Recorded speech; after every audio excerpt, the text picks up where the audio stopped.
This is Bazaar Morning Call, broadcasting live from the CNBC TV18 Motilal Oswal studios in Mumbai.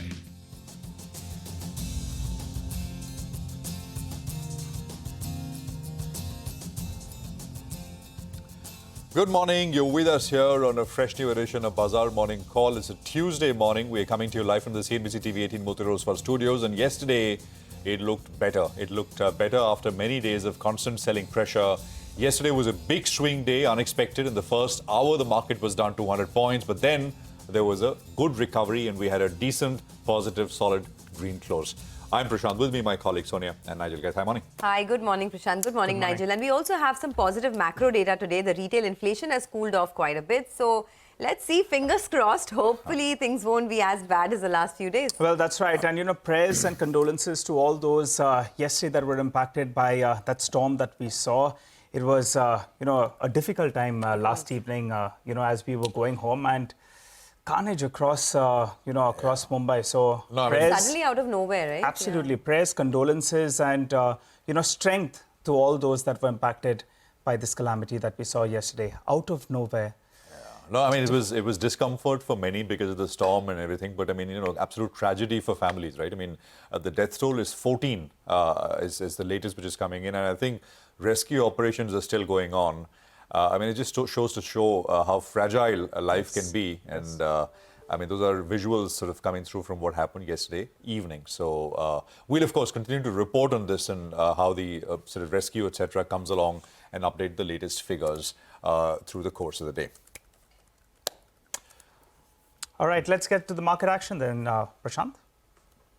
All right, let's do it then. Let's tell you, what you need to know as we start another fresh trading session. You basically, yesterday, as we were saying, had a big kind of swing day. And what do I mean by that?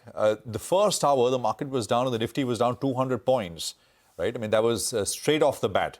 And then you actually essentially had a big recovery. And we closed positive. We closed well above the trendline support, which we've been talking about. That number is about 21,930. We left off at 22,104. So it's not very far away, but we managed to put some distance between the final close and that trendline support. The low, of course, was 21,8 something. 820, I think, was the day's lowest point. So, of course, 200 points off the day's low as well. Now, that gives us hope. We'll get back to levels, etc. in a bit. But what do we take away from the overnight action? Not much, because it was largely lackluster, muted. The Nasdaq was up about 0.29%. So positive. The 10-year bond yield was down 1 basis point. The dollar index came off about, 10 basis points or so. Oil prices, they've risen to about $83.5, just under $83.5, but nothing substantial. Markets are kind of treading water in the US as well, because the big data point is the US CPI in the middle of this week, which is, of course, tomorrow US time. But before that, you'll get the producer price index numbers today, the retail sales numbers tomorrow, and then the big one, which is CPI. And, the CPI number, depending on what it comes like, can be pretty critical for what the Fed does next.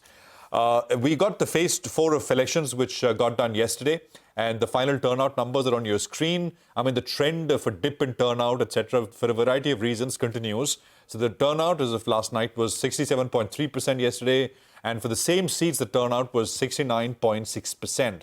So there is about a 2, 3, 4 percentage points dip compared to 2019 across through the first 4 phases of elections. Now, just to sort of come back to the levels, etc. Yesterday's low, first of all, yesterday's low of 21,821 now should not break.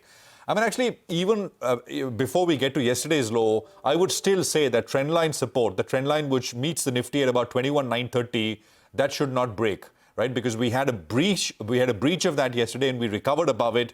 So I'd kind of still give that some sort of credence. So 21,930 and then the low, of course, which is 21,821. Okay, we need confirmations on the other side. And this is something I was saying yesterday morning as well, that you need confirmations that the market has completed this correction, the fall is complete, and we'll probably perhaps see some stability. And how will we know that? By crossing over some important levels. 40-day exponential average of the Nifty is 22,272. That's the first level. And then the 20-day moving average comes in above that, which is 22,335. So these are the two levels. Again, all within 100, 200 points of where we left off yesterday.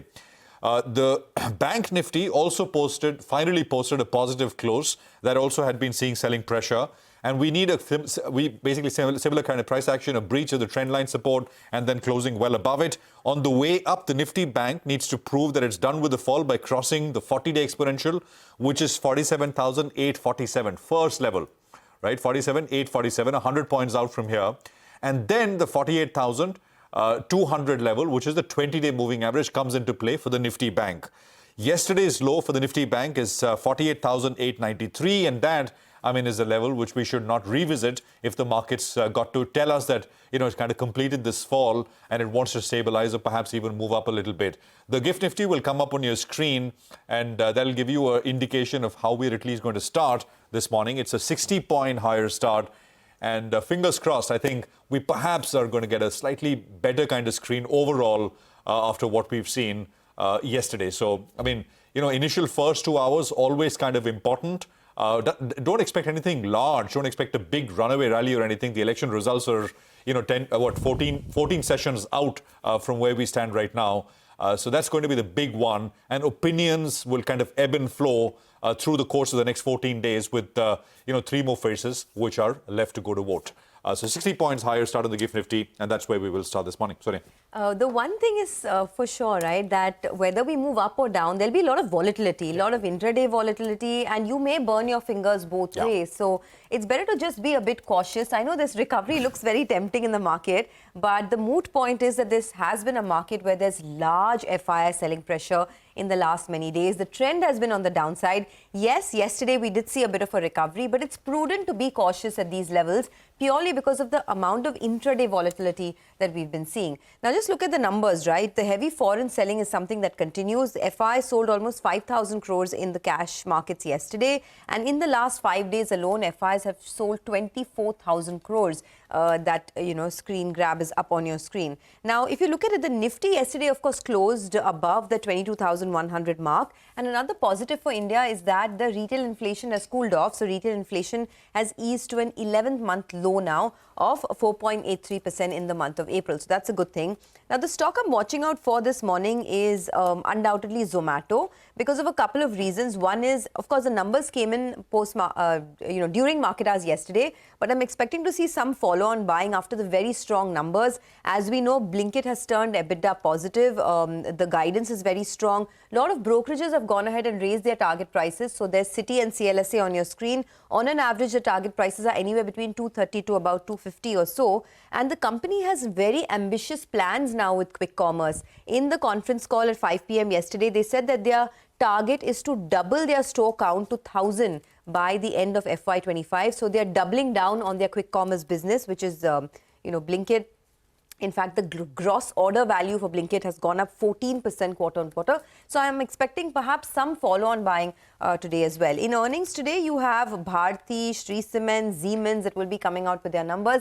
And interesting because Bharti from the telecom space has been doing very well. So all eyes will be on that. But largely, we might see a recovery. A 50-point higher up move is what the GIFT Nifty is suggesting. But don't rule out volatility because that's how the last couple of days have been. Well, volatility is likely to stay high in the next 14 days or so, Sonia. But I'm going to just focus on the institutional flows that you briefly spoke about. I'm looking at the net institutional flows. That's the DI and the FI number put it together. When it's going to around, 1,400, 1,500 crores odd, that's when you see the Nifty is under pressure, like we saw a few sessions ago. However, when it's, either a net positive number or in fact, you see that number sub 1,000 crores in terms of a net institutional number. That's the FI and the DI number put it together. The FIs have been selling, the DIs have been trying to absorb most of that. Then, in fact, we do see the markets at least stabilize or at least end in the green. So the net institutional flows are going to be important from here on. What did the FIs do yesterday? They added shorts yet again. More than 30,000 short contracts is what they've added. They added 2 shorts for every 1 long position, which takes your total short position to around 66%. And in absolute terms, we're getting to that 100,000 short contracts, the net short contracts odd. We're currently at around 175,000 odd. Remember the lot size changed. So effectively, this is around 85,000 net short contracts. We're getting closer to around that 1 lakh contracts odd, which normally from there, we do see a bit of a bounce. Keep an eye out on that mark. The big trigger yesterday was the Nifty Bank. It broke that losing streak. And the open interest was down by close to around 4%, telling you that some shorts in the system, well, they covered up. And that's why we did see that good recovery from the low point of the day. On the Nifty, what's the broad band? It appears we're in this 500-point band On the downside, 21,800. On the upside, 22,300. Let's delve a little bit more into that. Why do I say 21,800? Because the 21,800 put, well, that has been seeing a fair bit of writing. So that's crucial because the premium was roughly around 50 rupees. It's come down to around 30 rupees. So that's the mark out there in terms of the 21,000 level, 21,800 level that I'm looking at. And also you look at the swing low in April. You saw, look at yesterday's swing low as well. It's closer to around the 21,800 dot mark. So that's crucial on the downside. On the upside, 22,300. Why? Because the 20 and the 50 DMA, well, both of them are in that vicinity. So on the upside, the 22,300 marks becomes extremely important. What about the Nifty bank? Well, it appears it's in exactly this 1,000-point band that we've been talking about. Yesterday, well, it did slip considerably, but it did bounce off that 47,200 odd mark. So that's the broad band you're looking at. If it can stay in this band, then expect some kind of consolidation. If it can break this range, then maybe in fact we'll see a quick 300-400 point move in either which direction. Today is also the Nifty Financial Services weekly expiry, so that one could be the mover in the second half of trade. The stock that I'm looking at is Sun TV, a little bit of IPL, a little bit of politics out there. Yesterday as well, from the low point of the day, the stock has seen some buying. And we had highlighted this, even in April, that the stock was showing some strength. There was delivery-based buying as well. So that's about the cash market. But I'm looking at, the futures market, and it appears 7 clients out there have more than 30% of the total open interest. So it appears, there is some kind of bullish sentiment on this one. Clean balance sheet, they've got an IPL play out there, and valuation's fairly reasonable. So I'll keep an eye out on this stock, not just for today, for the coming few days as well. Okay, Nigel, thanks a lot for all of those stocks in focus. Let's get you some money market views as we begin the day. On the rupee front, we have Abhishek Goenka of India Forex and Asset Management, who says the rupee has been stuck in a range ahead of the US April CPI data are due to be released tomorrow. Weakness in domestic equities has been weighing on the rupee. FPIs have pulled out over $2 billion from domestic equities in May so far. There's also some tentativeness ahead of the election outcome. Also need to see how the yuan reacts to the US tariff announcements, as that could have a bearing on the rupee. He expects the currency to trade in an 82.70 to 83.80 range over the medium term. Okay, on bonds, we have Vishal Goenka of IndiaBonds.com, who says that India's CPI came in at benign 4.83% in line with expectations. However, CPI from US, which is due tomorrow, is expected to moderate to 3.6%. And that will determine the course of interest rates over the next month. Bond yields continue their holding pattern and trade in a narrow range. The benchmark 10-year is expected to trade between 7.08 and 7.13% today. Well, we've got a lot of stock-specific action track for you. For the time being, let's run you through our top 10 list. We're looking at JSPL, Shriram Finance, Vedanta, Zomato, Chalet Hotels. All of them will be reacting to positive news flow. Add to the list, Aarti Pharma, Kochi Shipyard, RVNL. While on the flip side, DLF and GE Shipping could be reacting to negative news.